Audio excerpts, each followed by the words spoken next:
Противречностите на капитализмот создаваат противречна иднина на младите, технологија на неограничени можности, но од друга страна сепак ограничени ресурси. Виртуелно поврзани, но реално алиенирани млади. Дали младите денес размислуваат на овие прашања и на тоа во каков свет сакаат да живеат последните неколку децении. Јас сум Джела Мелио, денес во Гласна идеи гостуваат Фефикс и Натрикс. Здраво, дечки. Како сте? Здраво, луѓе. Здраво. Прво Фефикс би почела со тебе. Кој е тој впечаток за општеството кое што живееме? Дали ова општество, држава, систем нудат можности за да кажам за младите да можат да се ги реализираат своите интереси и потенцијали? До некој степен се знае сите европски земји кои што се сметаат под политичкиот консензус како социјалдемократски, иако не се социјалдемократски, таа идеја почна во првиот интернационал со карактери како Бакунин. Денешниот социјална демократија е фактички капиталистички повеќе, односно може да каже држава кој што дава некои придонеси кон луѓето и социјален, како викаат, welfare system. Се знае не е тоа. Но дали дава можности до некој степен. Корпорациите се лимитирани, не поради фактот дека фактички се економски лимитирани, туку фактот дека сме генерално многу слаба држава во смисла од финансискиот поглед.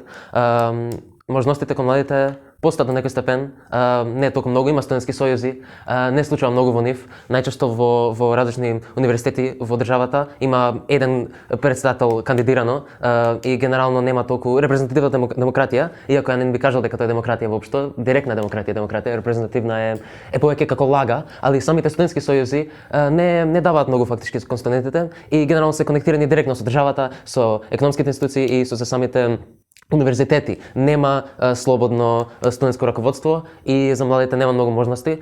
Барем немаше како што имаше во студентскиот пленум во 2014 година и понатаму. Хоризонталните движењата кои што доаѓаат од доле нагоре, иако се развиваат до некој степен, пак не се доволно добри за да дозволат можности кон младите луѓе и нема доволно такви движења, нема доволно хоризонтални движења во државата и скоро никој не е образован кон социјализмот, за разлика од младината кој што е генерално прекомерно фашистичка и самиот фашизам се раѓа од овие економски прилики во државата. Генерално скоро целата младина е или конзервативна, или фашистичка, или патриотска, од кој што нема десничарска, генерално, од кој што нема многу слободно размислување во младината денеска и е многу лимитирана во своите можности. Има некои луѓе кои што се подобро едуцирани, но пак до тој степен не е приликата тоа кој што во други европски земји или надвор од Европа. И тоа е консензусот кој што го гледам. Сакам да направам една паралела помеѓу Македонија и Америка. Иако Америка е најбогатата држава во светот и имаат сите можни можности што ги имаат младината таму, тие се како Македонија, но со повеќе пари. Ги имаат истите конзервативна младина, која што ги шират тие десничарски мисли, како што кажа Вефекс, но истовремено има и мала левичарска позиција таму. Тие аргументи не се шират толку многу, бидејќи Америка има поминато, за разлика од Македонија, има поминато 50 години од антикомунистичка пропаганда, но пак е на отприлика ист левел со Македонија. Македонија наместо проблемот од 50 години антикомунизам, они го имаат проблемот од традиционални вредности. Македонија е заостаната, за жал, со многу традиционални вредности и би требало многу долго време за да се развие некаква класна свест кај нас, особено кај младината. Да, значи не сте задоволни во глобала, можам да кажам, од условите кои што ги пружи ова општество? Воопшто. Добро. Да се навратиме се малку на образованието, бидејќи нели уште сте во процес на образование. Дали сметате дека е доволно формалното образование што го добивате, дали во средно училиште, дали на универзитет, или па мора да се доедуцирате неформално, преку неформални канали? Јас би кажал дека дефинитивно ми требало малце повеќе време и неформално образование за да ги добијам тие информации што сега ги имам. Особено за антикапитализам, за моите анархистички вредности, главно ги имам добиено од интернетот, од книги, од сите можни извори кои што ги нема во школа. Во школа вакви работи за класна свест, за социјалистички идеи, ретко дали ќе се спомне, освен во многу лоша светло, например, во историја ќе учиме за Советскиот сојуз, а поголемиот дел тоа е пропаганда, не е воопшто тоа што стварно се десило.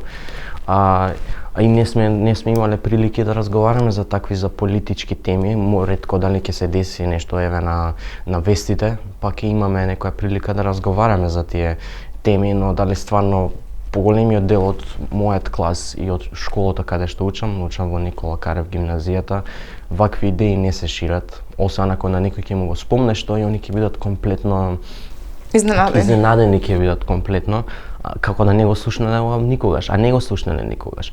Пример, некој да му спомнеш комунизам што е, ќе мисли дека е диктатура, е држава каде што има еден диктатор, а воопшто не е тоа, не е таа дефиниција, само е таа дефиниција помината преку милион пропагандистички слики. Исто и за анархизам, повеќето кога ќе им спомнеш идејата анархизам или од речник, тоа они го сметат како анархија, како безредие. А анархизам е спротивното тоа. Тоа е анархизам и комунизам се истата работа, истото значење. Тоа е најуредениот систем кој што постои на планетава, го гледаат како спротивно, го гледаат како безредие. Апсолутно, да.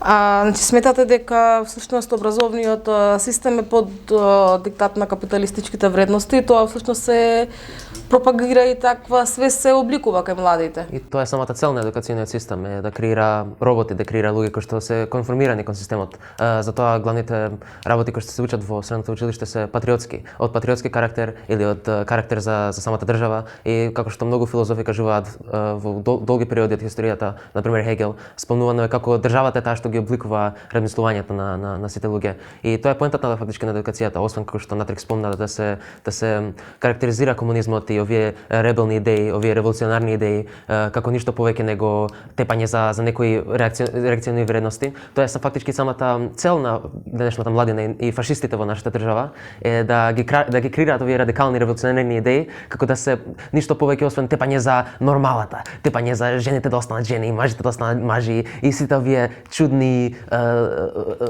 педерски LGBTQ работи да останат настрана и маркетот да остане жив, државата да остане жива, дури да одат кон религијата и сите овие работи да спремат како наврат кон нешто друго. Ама овие револуционарни идеи се прогресивни, радикални, прават вистински промени и го гледаат светот како нешто друго, го гледаат светот како различно. И затоа, како што Натрик спомна, комунизмот е третиран како тоталитарност и како диктатура, кога фактички главната идеја на анархокомунизмот и генерално тоа е фактички либерацијата и слободата на сите луѓе да се идентификуваат, да се гледаат, да прават различни размени на својот слободен карактер и на слободен начин, без коерција, без опресија, без контрола врз нив. А затоа точно сите луѓе кои што го гледаат комунизмот денес, како што фактички го спомнуваме, не е ништо повеќе него или социјален шовинизам или state capitalism, односно самата држава ги креира продуктите и корпорациите. Тоа е гледано како комунизмот, но фактички тоа е многу далеко од тоа и младината нема појма за тоа. И фактички интересно спомнав вчера, во УКИМ имаше председателство и имаше само еден председател кандидиран и значи буквално кога одбираш само еден, исто како еднопартиски систем, и буквално беше така и јас спомнав дали е комунизам сега? Да. Се забркававме, ова е како мало, се забркававме, али поентата беше дека е интересен елементот што толку во државата не се ни битни синдикатите и сојузите, бидејќи не има толку опресија, бидејќи нема појма ни државата што прави, ни корпорациите, па ни самите студенти и нема ни никаква радикалност, никаква справедливост, како што кажува Натрикс, барем во овие мали кругови со Антифа во Америка. Во Македонија не ни треба тоа, бидејќи нема ни опресија, нема ни спротивност, нема ништо фактички. Само е статус кво. Буквално се како тука се работи што случуваат, тука е ѕидот и ѕидот е направен од пластика, а работите што случуваат се комплетно отворени и сите заедно се пробиваат и нема ништо. Добро, како стигнавте вие до овие идеи всушност?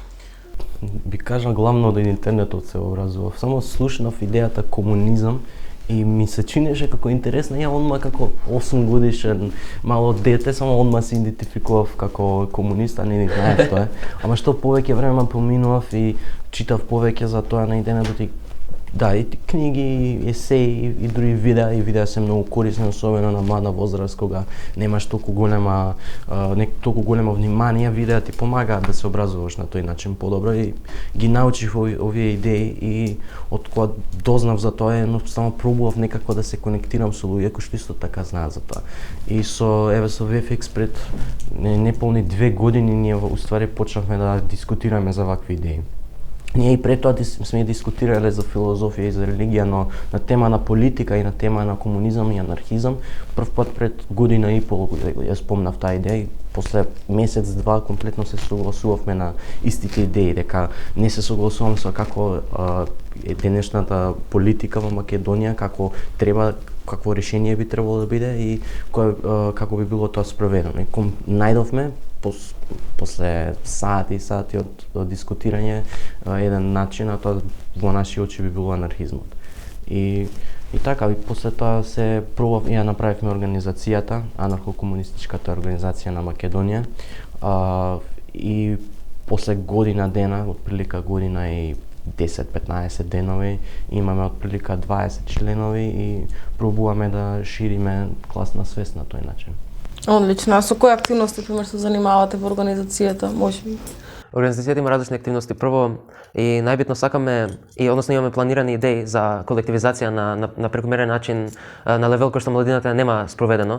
Прво сакаме да влеземе во овие студентски сојузи и така натаму и да правиме студентски кругови кај што читаме литература. Со различни проекти, на пример Антидот и така натаму, ќе патуваме низ цело Скопје и понатаму проширено низ цела Македонија. Целата идеја е сите работи кои што ги гледаме како опозиција, сите да кажеме корпорации, сите полициски станици, сите приватни фирми, сите места кои што не ни се допаѓаат, да знаеме кај се, да знаеме што прават, да знаеме како да ги критикуваме, да знаеме како да кажеме ова не и да знаеме како ние самите да направиме нека структурна база врз која што ние можеме да помогнеме на луѓе. Например, јас пред неколку дена, фактички пред недела време скоро се зачленив во Црвен крст и поентата на волонтирањето фактички е да се гледа другиот субјект како ти да му помагаш на него. Исто е тоа поентата на charity, односно поентата е ти да си супериорен на врз тој човек. Absolutely. И да се осеќаш како ти да му даваш бидејќи ти се осеќаш добро за тоа, ама не, тоа е продукт на нашиот систем. Тоа не треба да постои во прво место. Тие луѓе не треба да постојат. Нашата организација сака направи површна хоризонтална структура каде што овие работи ќе се спречат во вистински свет, во вистинско време преку анархистичка економија, која што натрик се идентификуваме како подарочна економија, се викам, каде што луѓето не се осеќаат повредено да даваат работи без да добијат нешто назад. Целата идеја е да се направи таква култура од човечност и братство. Емпатија, точно така. А филантропијата што ја спомена се изразена на тој начин, патем и Маркс и Енгелс се критикуваат во самиот манифест на Комунистичката партија. Точно така што ние, јас би кажала дека се бориме за општество каде што нема да има сиромаштија, а не за општество каде што повеќе богати ќе помагат на повеќе сиромашни. И тоа е една сите овие идеи, например, разлика помеѓу equality и equity, како што спомнуваме, има разлика помеѓу способностите на луѓе. Идејата на Маркс, идејата на исто така различни размислувачи, како например Прудон, како Бакунин и така натаму. Овие сите идеи се површат врз идејата за како можеме ние, младината и овие следни генерации, да ги направиме како што со Натрик зборевме, да нема разлика помеѓу човек кој што работи ментална задача и човек кој што работи физичка задача. Ова се класни поделби. Класната поделба во разликата помеѓу работење нешто ментално и физичко е поделбата помеѓу елитизмот, помеѓу технократијата, кој што е во радикална поента врз целата почетна точка на разликата помеѓу луѓето. Тоа е класната разлика која што дава едукациони разлики, која што дава исто така разлика помеѓу младината и постарите луѓе, кој што ги прави луѓето да не работат, да не сакат својата работа да ја спроведат. Нема автономија, се е направено автоматски, што сме приметили со Натрикс. Идејата е да го смениме тоа. Идејата е да постои автономија, да нема автоматизираност. И затоа младината во нашата држава не може да се соедини, бидејќи се е направено да работи само по себе. И тоа е проблем, бидејќи човекот нема контрола врз своите можности, нема контрола врз тоа што го јаде, врз својата енергија, врз тоа што произведува, кај живее, што прави, што размислува, со кој се соединува, со кој живее и како се гледат работите како љубов, за кој што може Натрикс повеќе исто така спомне и како се гледат работите помеѓу врски помеѓу луѓето на пример. Имав нешто да спомнам во врска со генерално иде со менталитетот на луѓето кои што живеат во Македонија. Имаме една другарка која што иде на Црвен крст И има приметено кога иде во различни класови, во различни школи, прашува кој би сакал да иде на прва помош како клас, да идат да научат тие. И никој не се пријавува, се додека некој не спомне дека ќе губат часови. И не им е на нив, на младина не им е гајле дали ќе може да помогнат на некој, дали ќе може да научат некоја вештина која што може да спаси некој човечки живот. Поважно им е некоја лична придобивка да добијат. Значи индивидуализирани се веќе младите. Многу се индивидуализирани, имам голема алиенација, значи индивидуата не само што и самата пропаганда од државата и од корпорациите и од капиталистичкиот систем, од рекламите, се те притиска да ти е само за себе гајле. Да не ти е гајле за луѓето околу тебе. Солидарноста, емпатијата комплетно се тргнати на страна.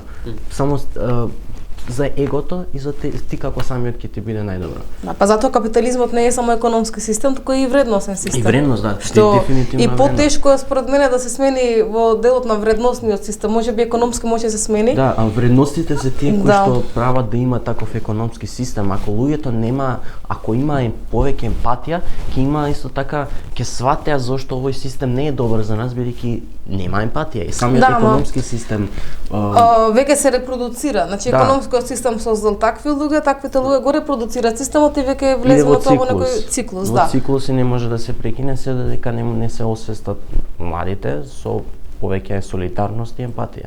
Да, и па сега кои се начините? До тоа сакав да стигнеме, да се зборувавме или што не чини, како да се подобри? Доста интересно се види, например, зборам со Комрад Алековач и со него збориме често и например ми збори за хегемонијата. Хегемонијата, односно доста интересен момент бидејќи се гледаат NGOs, односно невладни организации.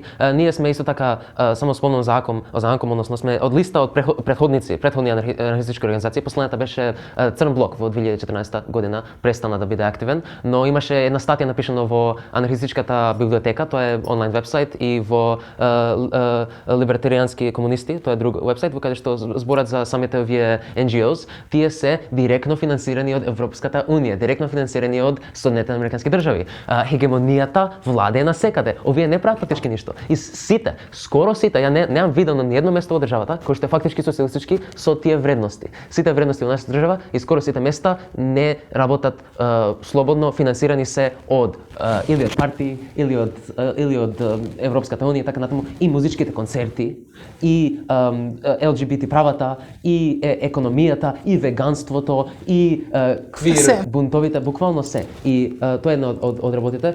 Другата работа е, например, империализмот. Како што спомнавме, индивидуалноста и егоизмот. Како што веќе знаеме, превише е доцна за такво нешто. Например, дури Ленин го збори ова, иако да го цитираме малку тешко од моја страна, но империализмот е доста добра поента негова. Компетицијата веќе не постои, нема компетиција. Монополизам на системот одамна превладува. Значи, ова е одамна веќе завршено. Нема спротивставување, нема military. Единствената војна која што ние можеме да поддржиме е или горела војна, или директно цивилни бунтови. Класна свест. Тоа е, мислам, нека единствениот начин кој што можеме ние да шириме вакви идеи преку класна свест, да се разговараат за вакви работи, да се одржуваат настани, да се одржуваат свирки, поетски читања, литературни читања, подкасти вакви, баш еве гласни идеи, идеја на класна свест. Нема друг начин, нема шанси да добиеме било каков друг начин на промена во општеството ако луѓето кои што ни требаат за таква промена не се едуцирани. Мораме класна свест да шириме во Македонија и во Скопје тука. Емансипација, организација, агитација, тоа се трите, нели? И доста интересно да се видат некои работи, например, нели Зелената арка која што интервјуавте, тоа е добра идеја, например, сакаме во иднина јас и нашата организација и сите наши членови да одиме во некој место и да направиме слободна ливада каде што можеме да садиме различни нешто како комуна, слично. Како комуна, така, каде што нема никаква опресија на животни, нема опресија на квир луѓе, нема никаква опресија, се е слободно. Само одржлива е. Само одржлива. Сакам тоа не е поинта, да. И нема ситуација каде што се случува некој да се осеќа како да е привземен кон некоја материјална работа, како да дава работи на друг или територија да поседува, да нема таква приватизација, да има персоналство и да има слобода, но да нема начини на опресија. И тоа, ако почнеме нешто такво, полека ќе можеме различни места во државата да ги наклониме кон исто начин на размислување. И целата поента е дека ние зашто исто така се сметаме повеќе како младинска организација, не баш, но слични работи како Мугра на пример, е бидејќи целата поента е дека постарите во нашата држава се толку, како што Натрик спомнува веќе неколку пати, конзервативци и така натаму, нема луѓе кои што нема таква едукација веќе. После Југославија никој не ќе да го спомне зборот комунизам. И тоа е доста страшно и затоа мора да се почне од 14-13 години да се едуцираат овие луѓе на социјализмот и да преше ќе бидат доцна. До сега дираме стопен каде што повеќето луѓе дури во државата наша преку социјална мрежа почнуваат како комунисти, работници, патриоти, еве го елементот, и оди кон трети маркетизам. Ние имаме случувано со такви случаи каде што ќе стане комунист и ќе се префили директно во фашист. Ама нема тоа да биде спомнато. И тоа се случува се повеќе. А самата држава многу размислување има кон неја, али политичката ситуација не е воопшто добра и нема според мене во моментот никакво физичко, материјално противничност. Нема никаква дијалектика тука. Тој концепт е комплетно скршен. Мислам, нема плов на размислување. Сите панкери, сите скинери во државата, сите културални елементи на нешто кој што има класна свест, се стари. Нема нови. Да. И многу во мал број се тие луѓе. Мислам, и тоа поентата на овој подкаст, мислам дека е многу важно да се спомне дека младината е таа кој што треба да ја направи промената. Повеќето стари луѓе не се ни замараат за да направат некоја промена, некои се дури јас знам многу стари луѓе и од фамилија и слично кои што самите се идентификуваат како комунисти, анархисти, ама едноставно немаат више немаат надеж дека ќе има промена. Надежта има циницизам и целата надеж им е згасната и мислам дека нема никогаш да се достигне било каква промена пред нашата пример планетата да биде уништена од глобалното затоплување или да се деши нешто многу полошо од тоа. И затоа тоа е поентата, не е се додека не е крајот, можеме да направиме една промена, каква и да е таа. Можеме нема да биде најперфектното нешто што ние сакаме, ама ако се бориме за таква промена, ќе се достигне таква промена. Само треба да ги шириме овие идеи и треба да се организираме. Апсолутно, да. Добро. Имате нешто да додадете? Би сакала, ако има Но може. Сакам да спомнам за како целата поента на едукацијата според многу размислувања, например, да кажеме Пол Гудман и различни Ема Голдман, например, сите овие мислители кажуваат за како детето од почетокот на својот раст, од 3-4 години, враќајќи се на Платон.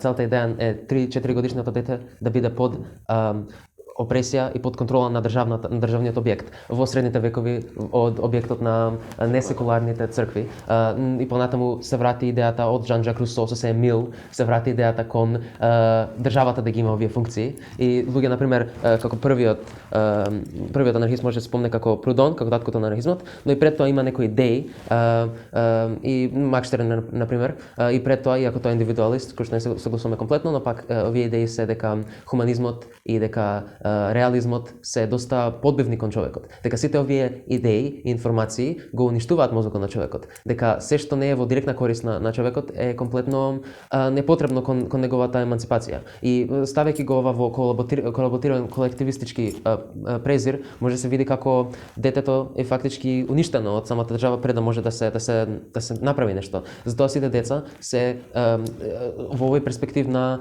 се повеќе ентертејнмент, се повеќе убавена во својот живот, се помалце да се размислува на критични теми, бидејќи прво или заради работните услови не може да го мисли тоа, а второ бидејќи не се интересира веќе. И тоа е опиумот на Кина денеска со TikTok. Тоа е опиумот е да цело време да си под таков серотонин overload, може да се спомне, односно цело време да си под информационен некорист. Апсолутно, да. И тоа случува со многу. Тоа е со сите социјални мрежи всушност. Така. Поентата е да се едуцираме.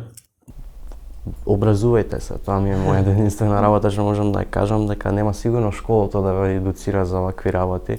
Ќе биде, морате самите да се заинтересирате за овакви идеи. Ако мислите дека има нешто погрешно во општеството, пишете на интернет нешто што за тие идеи за комунизам, за социјализам, за анархизам, има многу книги, има и во социјален центар Дунја има многу книги, може да се едуцирате, распрашете се, имаме ние и сите во овој социјален центар знаеме доволно, можеме да ви објасниме и има надеж, не дека нема.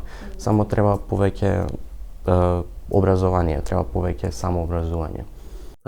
И самата младина во државата треба да почне да зема во презир акција. Треба пракса да се почитува. Дури ако идеите кои што ги имате се социјалистички, праксата не постои и треба да сите да одиме на терен и директно да почнеме да правиме разлики. Главниот проблем во моментот што се гледа е, како што Натрик спомнува, едукацијата, но по-специфично немаат луѓе начин на размислување за идеи. Не ќе да седнате да читаат, не ќе да седнате да размислуваат.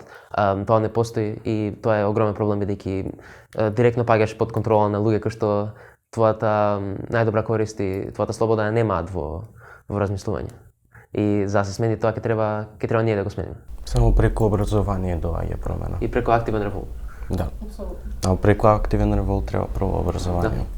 Дечки ви благодарам за убавиот разговор, како кажам, и надежниот, бидејќи ретко во денешно време да се најдат млади луѓе што размислуваат на овие теми. Особено што ги обсервираат од оваа гледна точка, да кажам. Но почитувани гледачи, едуцирајте се, организирајте се и борете се против капитализмот.